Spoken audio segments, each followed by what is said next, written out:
Hi guys, sorry I can't be with you today. I'm doing this movie at like 1 in the morning, so I'll try and get through it quickly before I fall asleep. I'm heading off to camp in a couple of hours, so I won't be in class.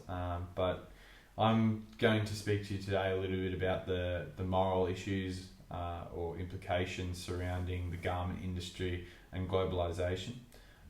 We think it is important to recognise that although supporting the garment industry within third world countries, we still acknowledge that it's not a perfect industry. Ethically, we can show it's important for business. However, from a moral standpoint, it is hard to ignore some of the issues associated with globalisation and the garment manufacturing industry. I think taking a moral standpoint comes down to which perspective you look at it from. To give you an example, I can use an example of either Australia as an individual, as a first world country, comparing that to being a moral standpoint from a global citizen. According to Patrick Cavallo, there are over 300,000 unemployed youths within Australia, and obviously this is a terrible fact, and many would debate that the medial jobs should be going to Australians, even though this would completely alter the market and everyone's purchasing habits. Globally, we could argue that our economy is better equipped to deal with such unemployment. We have care provided through taxpayers' money, and whereas the unemployed people in a third world country could be quite often forgotten or neglected to the point of no return.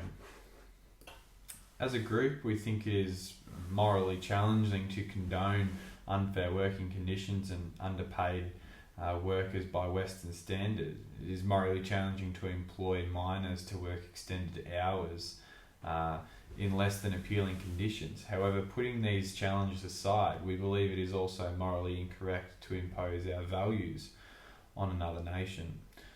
What might be fair to one nation could be very different to that of our own. Therefore, we acknowledge the importance of individuality of each country. Globalisation already supports and feeds the homogenisation of the world culture.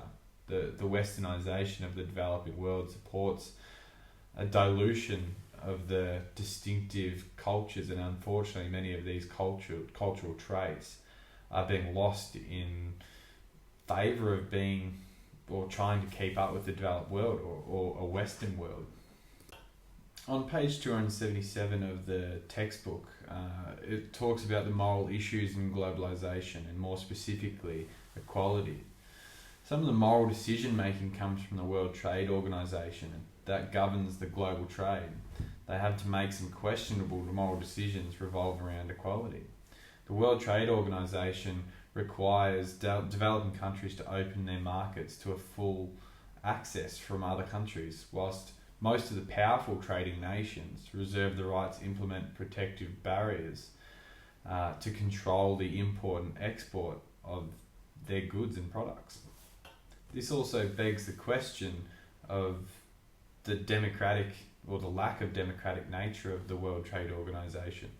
As global citizens, majority of the population has the right to vote on who is their leaders.